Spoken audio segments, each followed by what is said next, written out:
Welcome to Rewrite the Mother Code, the show where we can explore our inner mothers to actualize our greatest selves.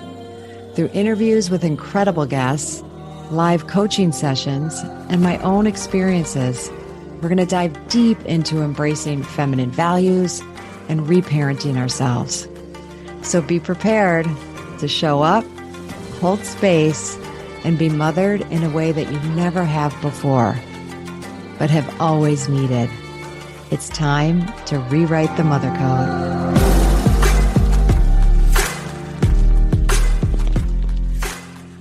Hi, and welcome to this week's episode of Rewrite the Mother Code with me, Dr. Gertrude Lyons. Today's guest is James Kawainui, and his organization is Ancient Wisdom Mentoring. And I'm really looking forward to our conversation today. But I wanted to share just real quick how I came to know James, because I just love how the world works. I love how we get connected and these ways where we are all connected. And I have felt very supported by the universe to find my way to him. So let's see, a year and a half ago or more, I was in Mexico. I was in my Mexico time and a time when I was there. And I'm really good when I'm there because I see it and it's so obvious to do full and new moon meditations, little ceremonies, just spending time with the moons. And in one of those, I was looking through Spotify to find music that I wanted to accompany me in my time with the moon. And I came across Ashana. So Ashana's music is ethereal, powerful, beautiful. She does a lot with singing bowls and also, just with her voice, and between the two, her music moved me so much. And she does a version of Ave Maria that is just incredible. And it really resonated with me. So I became an instant fan and would play her music and played it a number of times and at different times. And then one time I was listening to him like, I'm going to look into her a little bit more. And then I see that she teaches, she supports you in, getting connected with singing bowls. And she has this whole thing that she does other than provide this amazing, beautiful music. So I'm like, oh my gosh. And then I had thoughts like, I'd love to have her down here. Maybe she could support one of my retreats. My mind just started going. So I reached out to her and I ended up doing a whole I don't know, I forget what she calls it, but it was this beautiful journey that we went on to call in what would be a group. I wanted to put together a group of singing bowls for myself. And we did that through this really beautiful, powerful process. And in the meantime, we're having conversations and I find out she's married to this wonderful man, James. I keep hesitating because I think I'm going to wait till he gets on just to make sure I keep saying his last name correctly. So I'm like, that sounds really interesting. His work, reclaiming his Hawaiian heritage and his roots, and then just going on his own huge healing journey to then want to offer it to others. So literally like over a year goes by. And we did a pilgrimage in Hawaii last fall. And so I really got to understand what lineage means and just the depth and importance and just how I just had a lot of really powerful experiences there. And then I followed an urge at one point. I don't know, I saw his name on something and maybe it was something I got from Ashana or somehow he came across my screen. I'm like, I'm going to reach out to him. So I did. And we had a lovely connection. So I signed up and have done 3 sessions with him, 3 journeys, 3 90-minute journeys. And they've been so powerful. So we decided I had to have him on the show, which is what we're going to do. And I'm super excited about it and blessed to be in his company. And I know you will be too. So let's do it. Well, I would love to welcome you all and welcome here with us today for our conversation, James Kawainui. Yes, we just practiced it before I hit record. Kawainui. James Kawainui. Welcome, James. So glad to have you. Thank you. I'm really glad to be here. And don't feel bad about that, because it's for some reason, it's easy to get that tripped up, because the Hawaiian pronunciation and then the English version of it seem counter to each other. Yeah, a little bit. So But I tell everybody, if you just take it and you break it into vowels, in the Hawaiian language, there's only 13 letters. So there's all of the vowels, and then there's 8 consonants. So, and the beautiful thing about Hawaiian language is that one word can have 20 or 30 meanings behind it. Incredible. And it all depends on the context, right? So ka is a prefix, y is water, and nui means large or a lot. So wow.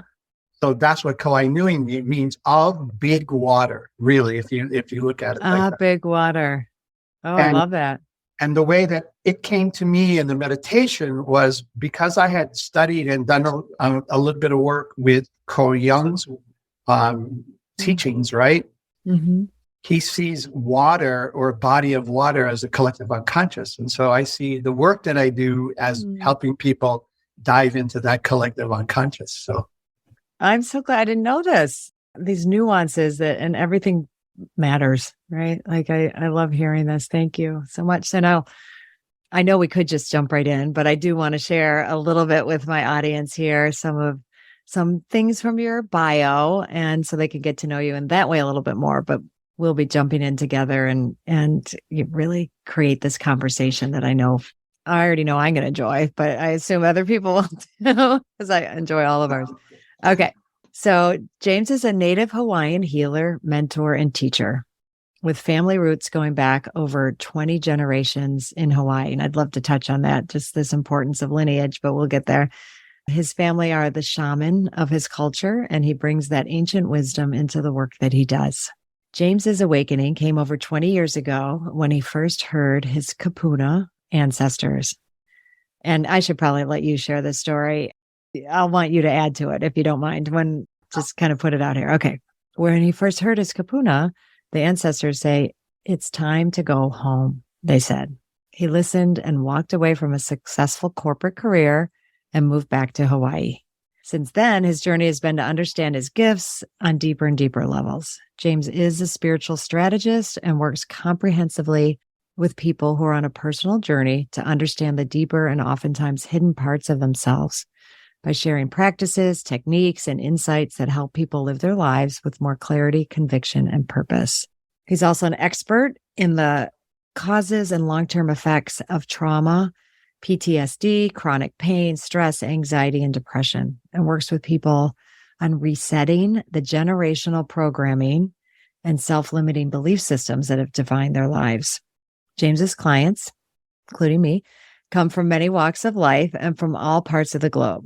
Their backgrounds, either personal, professional, are driven by a need to find inner peace, clarity, and focus in their lives, and a desire for deeper meaning in their existence.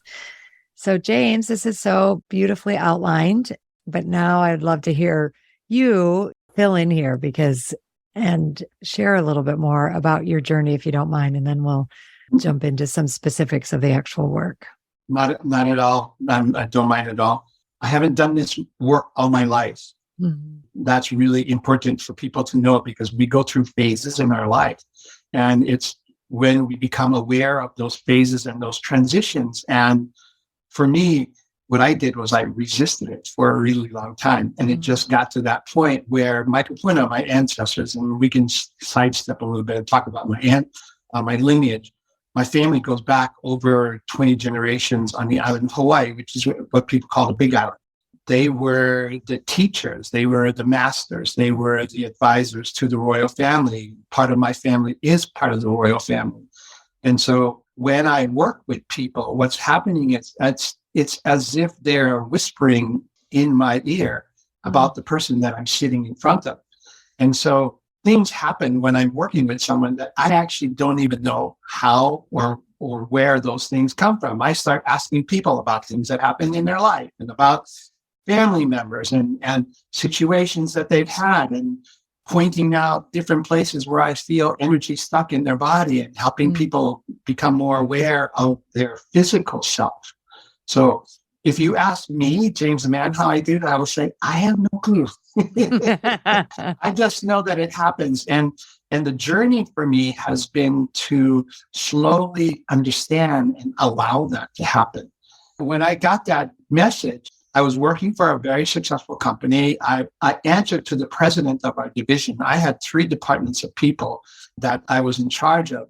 We had a company jet, and I wine and dine expensive clients and all those things, and I came home from work one Friday after a really long week because, 60-hour weeks, 70-hour weeks, those are normal, right? Yeah, and sure. I had something happen that never happened to me. I literally felt somebody go like this and tap me in the back of the head. And I heard that voice that says, it's time to go home. And I turned to my wife and I said, what the F are we doing here? And she said, I'm not sure. And I called my sister in Hawaii and I said, who's living at the beach house? And we're going to talk about the beach house a little bit more. And she said, no one. And I said, I think I'm coming home. And I went into my boss's office the very next day and I quit my job. Wow. I had no clue what I was going to do. I just knew that I couldn't do what I had been doing. And that tap in the head was so profound for me that I knew that I couldn't go back to the life that I had created. And that was over 23 years ago that happened. And I walked away. Now, context, that house on the beach that I was talking about was actually a 20 by 20 shack that had a tin roof, no windows, and no electricity and no running water. So I went from having this amazing life, doing all these things, to actually living very basically. Wow. Basically.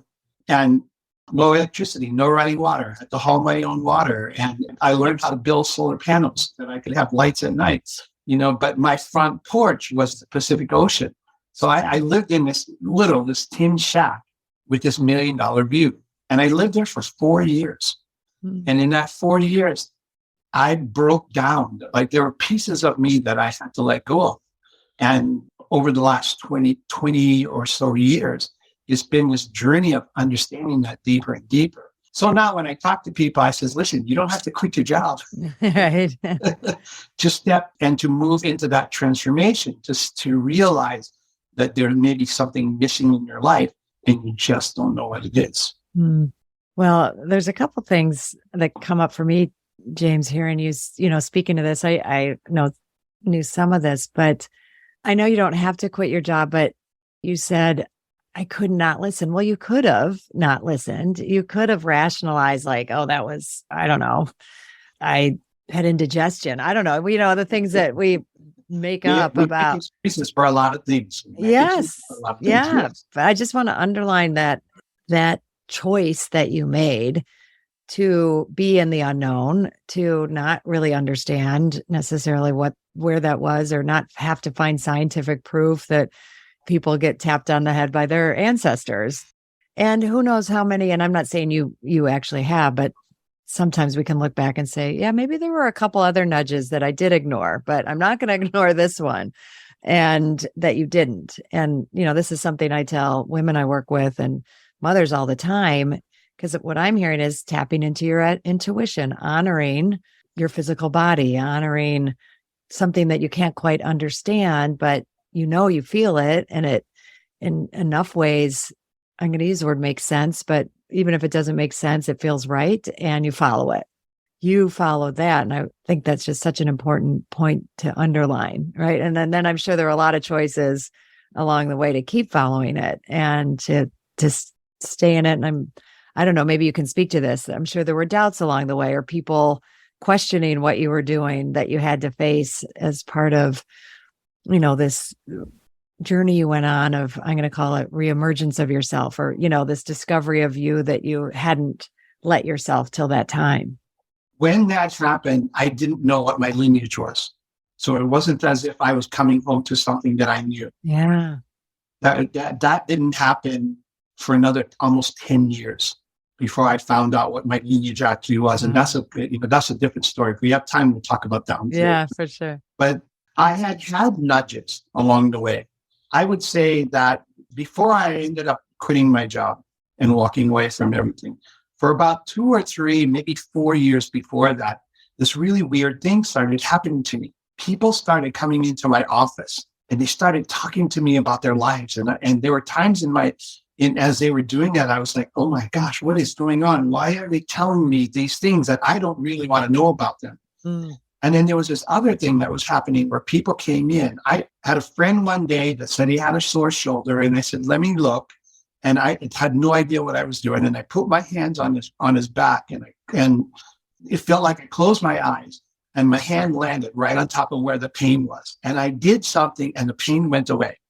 And he looked at me and he said, that's amazing. And he told everybody. And then slowly there was this trickle of people that started showing up in my office, and I had all this work, and I would have sometimes 2 or 3 people come in my office a day going, I heard here, I heard there, or do you have a second so I can? So there were nudges that were happening, and I wasn't paying attention to them. And I think what happened is, now that I can look at it, is my ancestors just they got to the point where they're going, excuse me, I'm saying like this, dude, you need to do this. And we're going to keep hounding you until you do. So they did what they did. And that's very unusual, to have that kind of kinesthetic experience. And clairaudience, a lot of people have. So I'm not in that way special or anything else like that. And then there are a couple of other things that you actually talked about. And that piece about following your knowing, right? And understanding how and what presence means, because we spend most of our time in our head replaying things from our past that we really don't need to replay. And what I think what you're alluding to, and I've learned to put it in this way, is what we're doing is we're looking for the sacredness of who we are.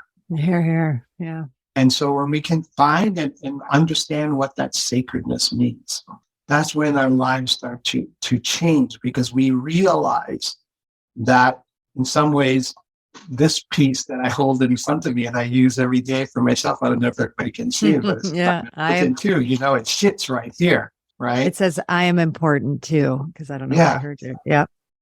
And then there's this other thing that you talked about as well. We all have doubt. I still work with doubt every day. The piece inside of that is that I've learned how to move through it and not let it paralyze me, right? And one last piece, the reason that I walked away and I did everything that I did was because I didn't have tools. And so now people like what you do and like what I do is giving people tools so that they can move through their lives, right? Mm-hmm. So you don't have to, I tell people this, you don't have to go blow up your life like I did. I mean, because I blew everything up. Yeah. My marriage fell apart. I lost or gave away or just kind of piddled my 401 and everything else like that because I had no idea where I was going. And it was a journey, into the dark night of the soul. And coming out of it, looking around and looking at that and going, whoa, man, let me help people so that they don't have to do that because that wasn't comfortable. And at times it wasn't pretty. Yeah. Well, there's so much now in what you just said, with that.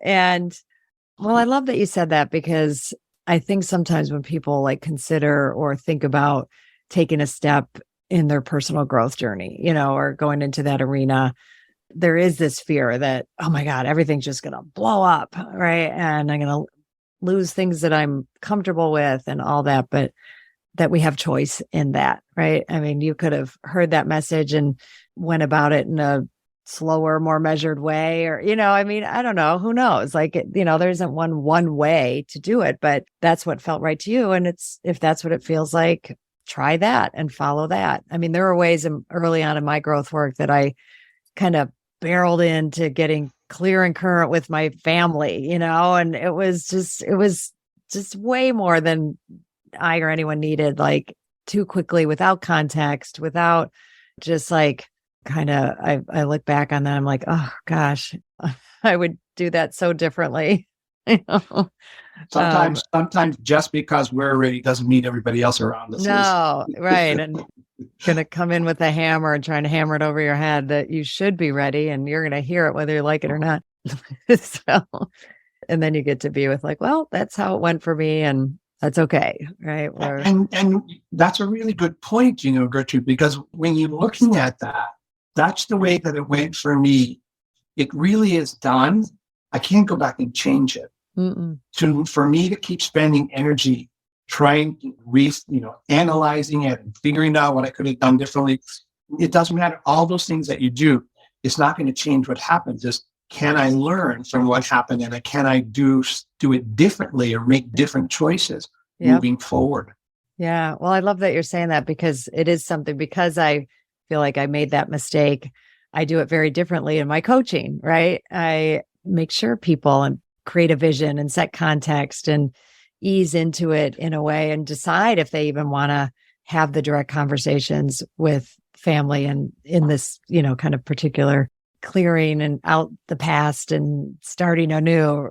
But I'm getting something as we're talking that I can keep putting myself there with them and healing the part of me that would have liked to have done that differently. Right. I don't know. Yeah. It's not in a like, oh, I'm ashamed or I have to do penance on it. It's just, have more compassion, I guess, gives me the opportunity to have more compassion for that me. And that's a really good point, because what you're saying is to be aware of the emotion that's behind it. Because if the emotion of wanting to clear the air comes from a place of resentment or anger, right, or frustration, then that's really the message that's coming in front of the message. And so people may not hear the words that you're trying to use to clear that, because they're unconsciously feeling the emotion that's behind it, right? And this place, it comes from this place of judgment, mostly self-judgment and mostly self-criticism. I tell people, if there was one place that people could work on that would make so much difference, right? If all we could do was two things, actually: be more present inside of ourselves and watch how much self-judgment we use in our everyday lives, mostly towards ourselves, but also outside of us, our lives would change. That would be my tip for today. Well, it's a tip, and it coincides so well with significant part of my audience that are mothers of children, but are just holding that big mother space, is exactly what you're saying, right? There's so much self-judgment, so much in that arena around the choices we make, along the way on the mothering continuum, that our culture, our historic family beliefs have been wired in. So we might be hearing it from the outside, but we have it so wired in that we don't even need those voices outside. They're so strong inside, right? And exactly. Am I a good mother? Was I a good mother? I think that's a question that can go unresolved in your life until you get to the point of, and I'm not saying that this is definitive, but at some point look at that and being able to say, I did the best that I could in the moment, given the choices and the opportunities that I had and the information that I had in front of me.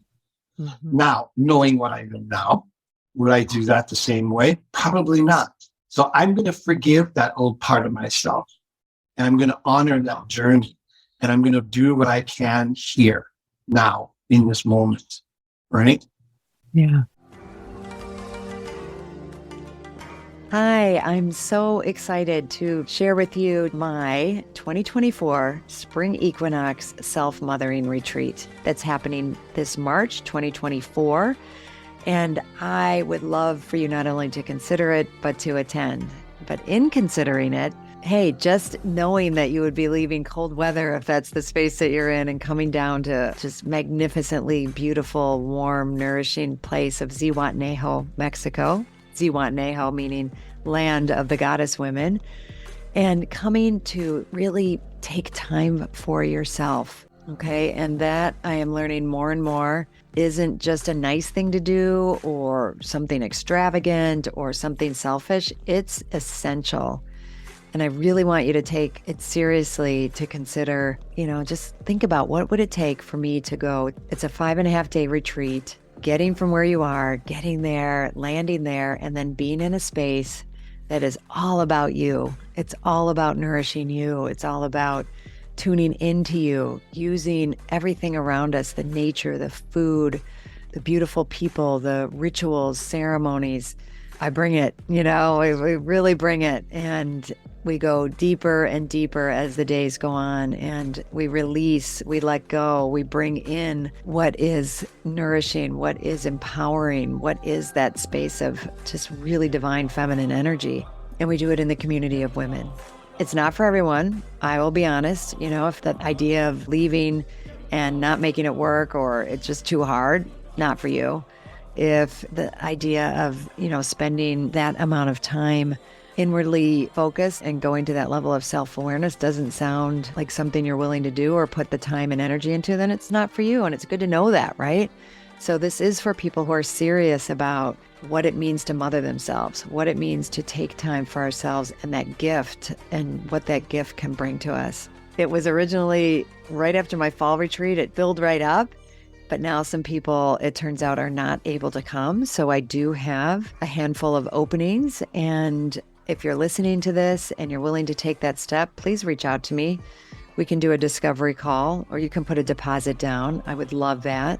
And you can do that by going to my website, www.drgertrudeLyons.com. Go to events, and there you go. It'll all be there. There's a beautiful page there for you to explore.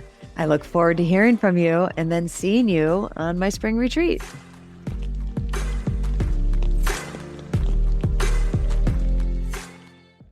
That's what's so beautiful, right? It's like these spaces that are so ripe for our growth, development, healing, and sometimes they're those I think this comes up. I was thinking about this earlier, so I'm going to say it here, and I think it fits. But I was thinking about how what I do, and you will have a parallel for you, but particularly this idea, for mothers to grab onto that, oh, this can be a transformational journey for you. This can be a place where you can rewire and heal. And there's a way that sounds kind of good, but there's a way I'm continue to have compassion. It seems like the last thing you should do, right? You just, whether you're in the midst of it or thinking about it, it's no, this sounds like a hard enough job as it is. And there's enough to try and keep myself together just to do the job of being a mother that why would I add that to it? There is a way that kind of in those raw spaces, or those places where we feel, I think the veil's very thin, but we feel like we're on the edge. And I think this happens a lot for women postpartum, that we don't know what to do with that space that we're in. And it feels so out of control, or you feel so lost. I would really love us to, reacclimate to that and understand this is a really powerful time. It's a beautiful time, and one of kind of a sacred privilege time if you are able to go through something like that. Just the idea that you've had the opportunity to literally physically create this amazing being, and just to kind of sit with that sometimes and go, my goodness, just that process in itself is such a sacred journey. And not that we see it as sacred, because and we can, but there's all of these distractions in our day and everything else that's going on. And so, the focus becomes more from a place in some ways of survival, which makes sense. It's actually how, as a species, we've been able to still be here, right? And yet we have this opportunity now, because of the way that our society is, and because we're not hunter-gatherers where all of our focus and all of our energy is going into that, to be able to step back and be in some ways a little bit more philosophical, or to look at our lives and look for deeper context, right? Is it important? Maybe. In the day-to-day. Yet there are places where, can I stop myself? And I'm sure that you do this as well. Can I stop myself at different points of the day and just come back to, in some ways, ground zero, or this level place where I can just kind of breathe, stop, take account of myself, feel where I am, notice the things that are happening around me, and then kind of go, okay, how do I want to move through my day? What are the things that I need to do? And then become more mindful of how we move through that. Does that make sense? Totally. Yes. Thank you I knew there was a reason to go where I went, and you helped focus it and bring that aspect to it, which is so cool and beautiful. And I think it relates to something that I knew I wanted to touch on, in our time together, which is around boundaries, energetic boundaries, and why those are important for us to understand. And I think with what we were just sharing around, this space and with mothers, it's particularly poignant. It is. And then one of the areas that I talk to pretty much everybody that comes to see me is that understanding of what those energetic boundaries look like and feel like. Because what I'm finding, and in most cases, is that we don't have a really clear understanding of what they are. And most people don't have a clear understanding of how to create them safely and in a way that, it doesn't say, put up the wall and keep everybody out, which is the only way that in some ways, we know how to do that. And so we wall ourselves off from people. And yet there's another way of doing it. And the other way is, first is awareness that everything around me, all the people around me, and the situations and the events that are happening, I'm being affected energetically. And sometimes it's a hard concept because it's not something that's tangible.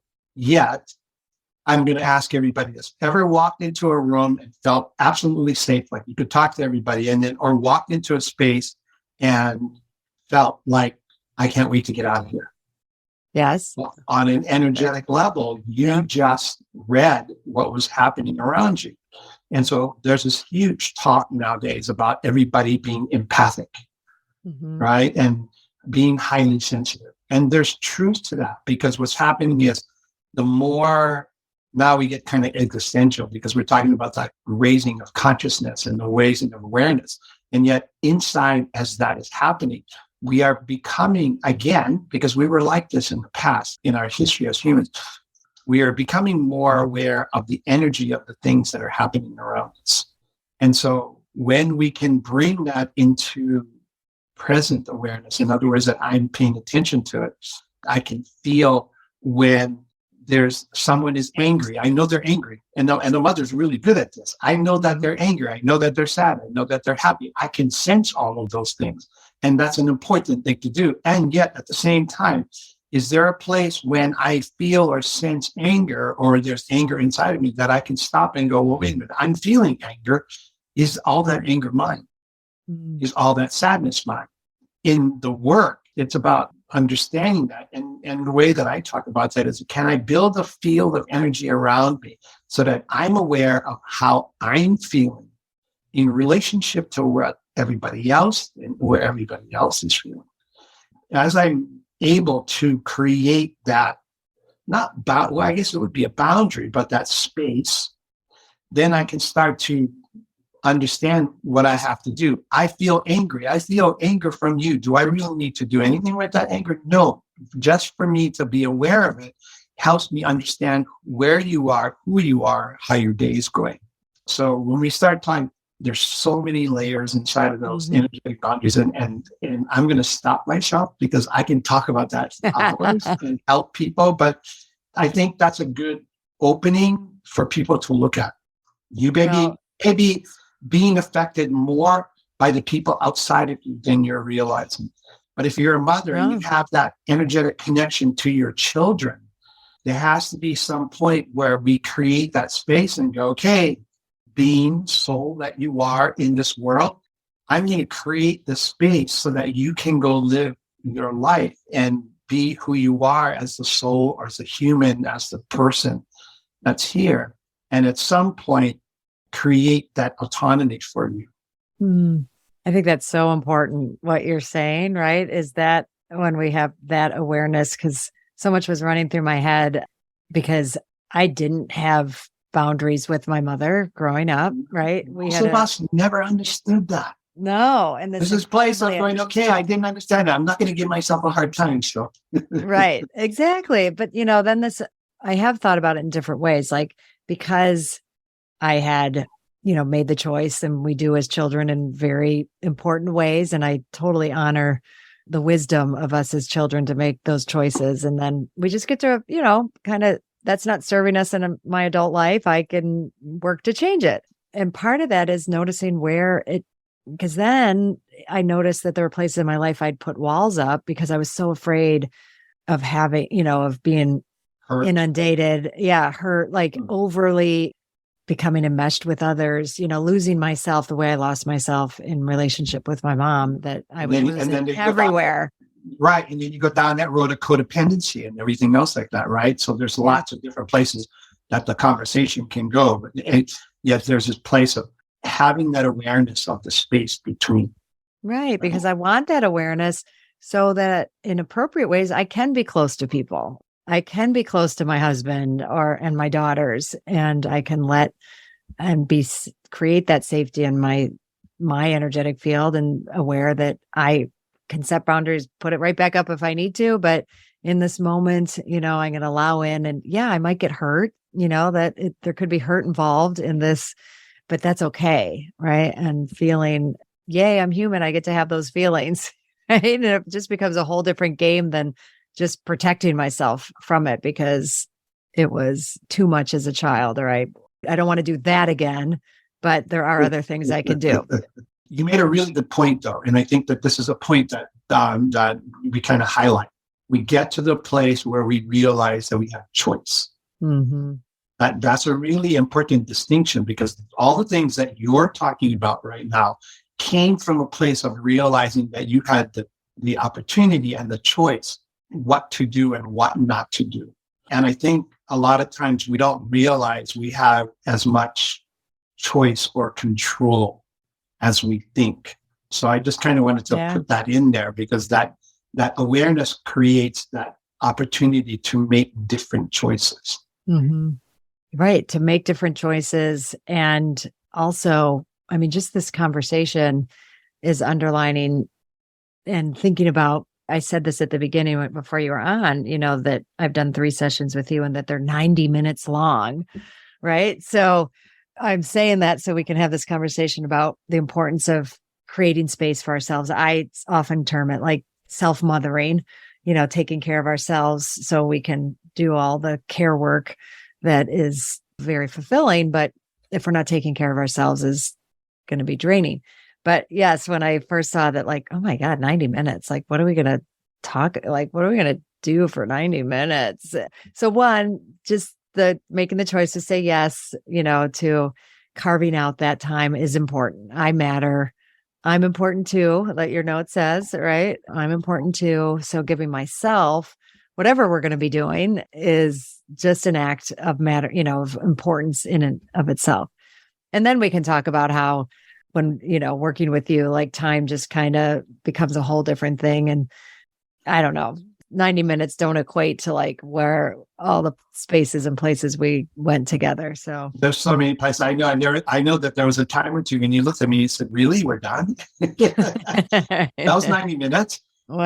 Because of the depth of how and where the work can go, And again, you bring up a good point. So I want to, again, highlight this. It's that point of self-care, right? Yes. Because as a mother, we have this tendency to constantly give, and I say we, I'm just talking about that. We all mother. We all have that nurturing ability, right? And so it's that balance of realizing when giving is too much, because what it's doing is it's hurting us physically, emotionally, mentally, spiritually, right? There's no space for me inside of this. Mm-hmm. There's another example of boundaries, right? Where do I exist inside of the life of my family? And we equate that, because this is the shadow of that. We equate that with selfishness. We equate that with being, in some ways, being self-centered.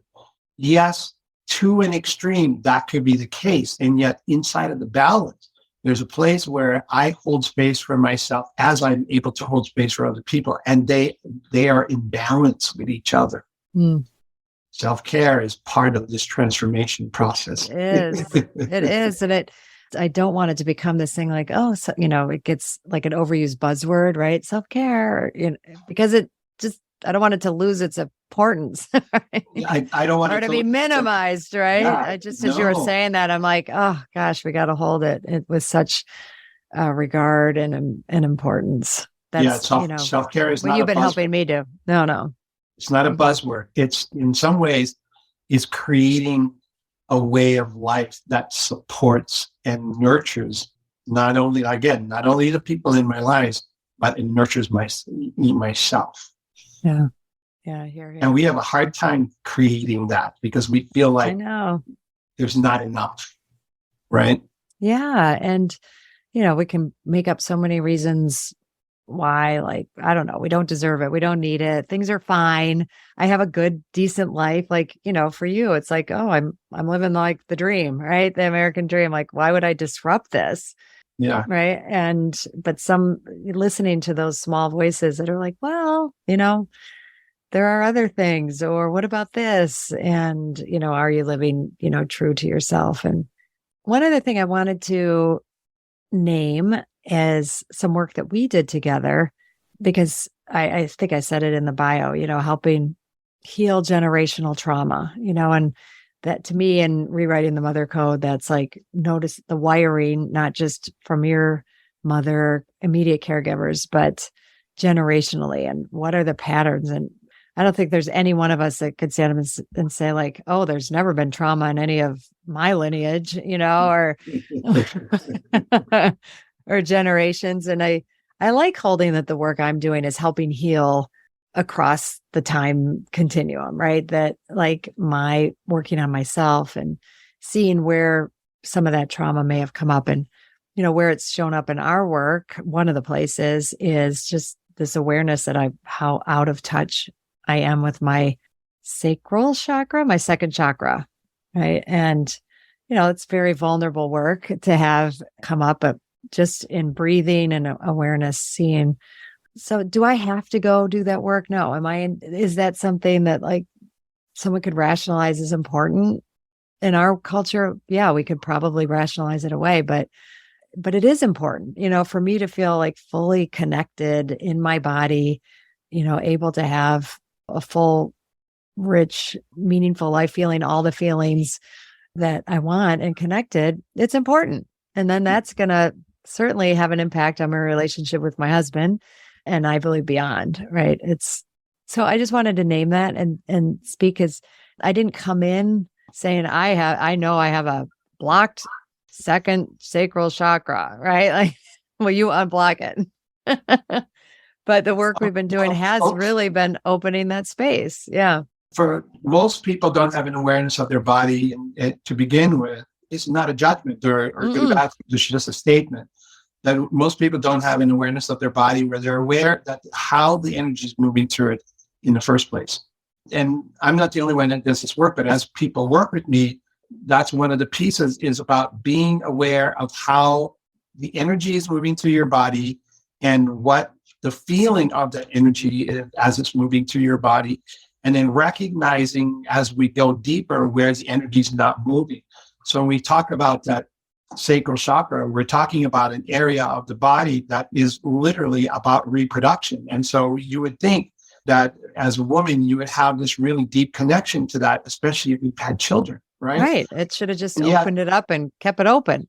And yet there's these emotional pieces inside of that we're holding on to that prevent us from being in that space. And the important piece, for me, from an energetic standpoint of being connected to your body in that way, is that second chakra, in a lot of ways, is a connection to your divinity. And I know that and I thought about this as you were talking. It's like, I'm going to sound like it's like woo stuff. And I apologize if it does. We don't have to apologize for woo. I have a whole episode on not apologizing for woo. Okay, good.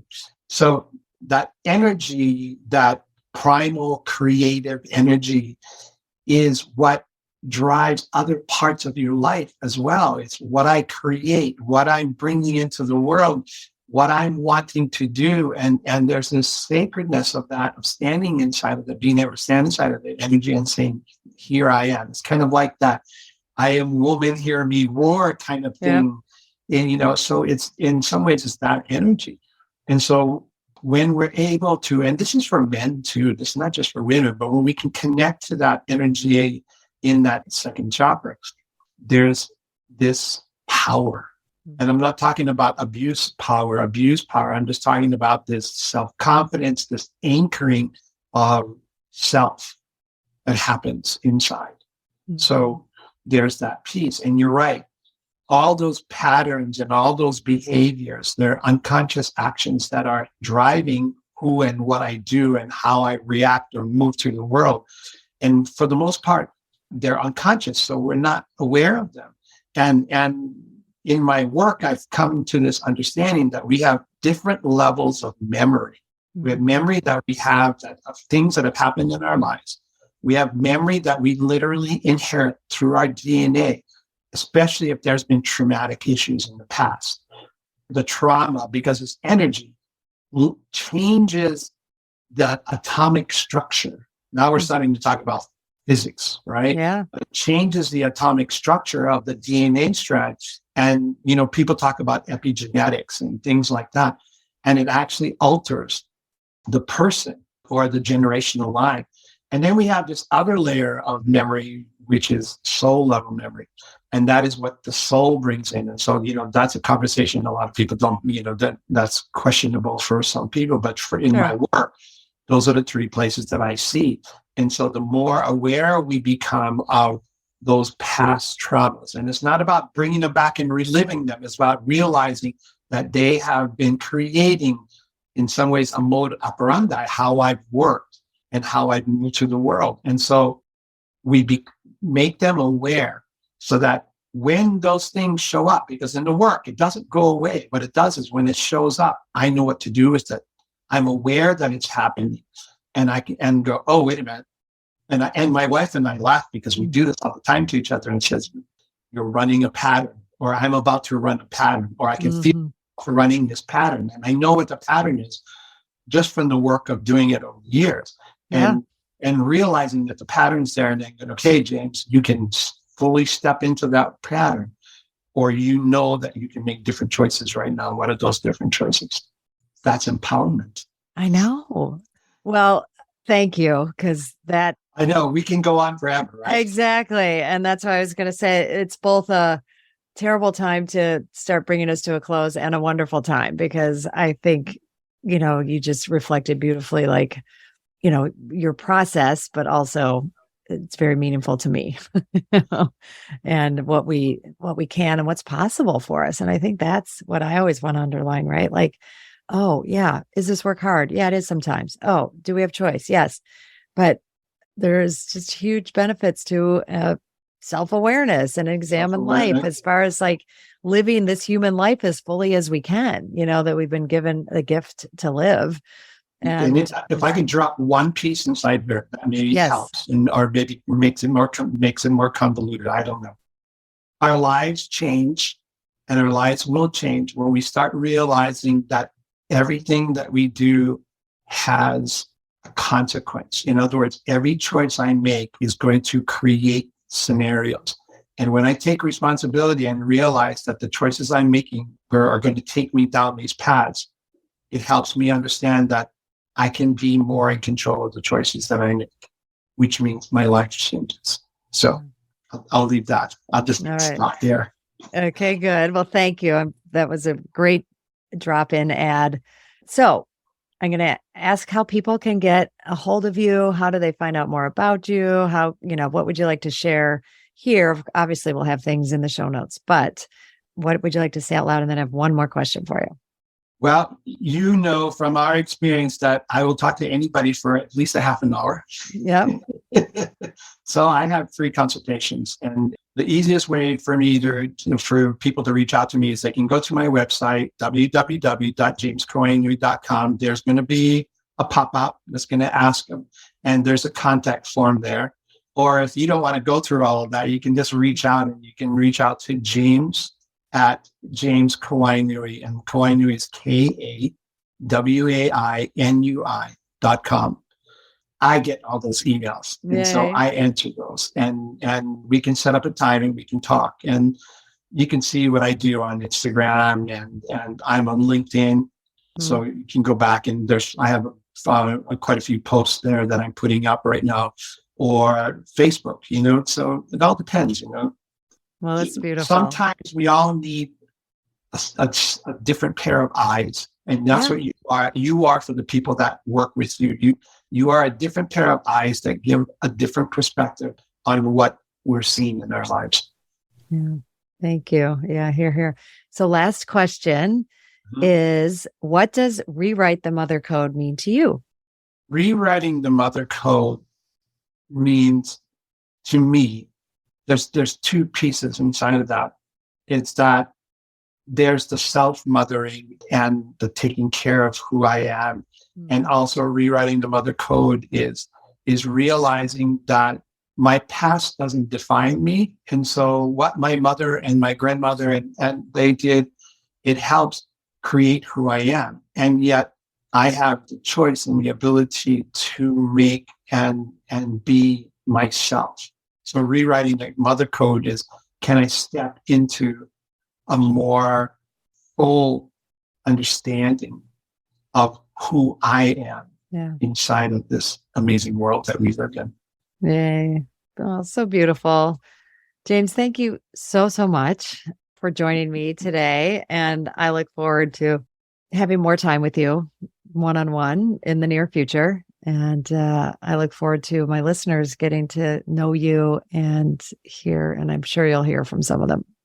They could, and I'm advocating for sitting with you again, but if people come in and they say, I want to know about this, and there's specific things that people want to talk about, we can always come back and do that as well. Of course. Because we touched on so many things. I know. It's the hardest thing about doing this. We can go back and spend an hour on all those things. Exactly. A whole year of episodes in there. Honestly. Well, thank you. Thanks, James. And I'll be seeing you soon. Thank you. Thank you so much. And just want to tell everybody to go out and have an amazing day. Thank you. Yeah, you too. Wasn't that awesome? Before we started recording, James was like, are you sure you want to do this today? Because we're recording this on the weekend of our daughter's Chicago celebration activities. And he knows that I'm super crazy busy, but I don't know. Somehow I just kept following my gut. And I heard so many things that I needed to hear and felt blessed to be with as far as going into this weekend, trusting my intuition, being fully with myself, allowing my own creativity to flow, watching for the energy in the different rooms and spaces and opening myself to it and protecting where I need to. So I'm taking all of that with me and more, but I wanted to underline and highlight that I was really glad I followed my intuition on that one. And now I'm dashing off to prepare for our first event tonight with some folks that are in town. We're going to go to a Chicago White Sox game.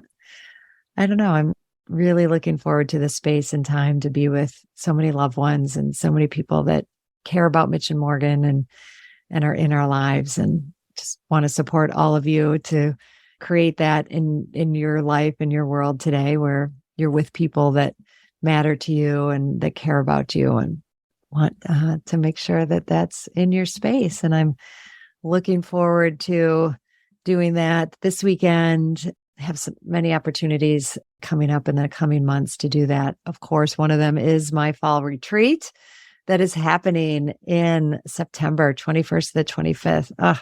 There's such a space where we create and dig in just like we did today on this episode. So please reach out to me. I would love to have you there. And just find me on my website, www.drgertrudelyons.com, and click on events, and you will find everything you need to know about it. All right. Wishing you well. Have a blessed day. Thank you so much for choosing yourself and taking the time to listen to this podcast. As always, please rate, review, and subscribe to Rewrite the Mother Code. It helps other people who need this message, aka all women, well, actually everybody, men included, to find it. I'm honored to have you on this journey in mothering yourself. Remember, change is uncomfortable, but it's beautiful, and it starts with us. And if you can't wait until next week's episode, follow me on Instagram and LinkedIn at Dr. Gertrude Lyons, or at my website, drgertrudelyons.com, and sign up for my newsletter. I'll see you next time.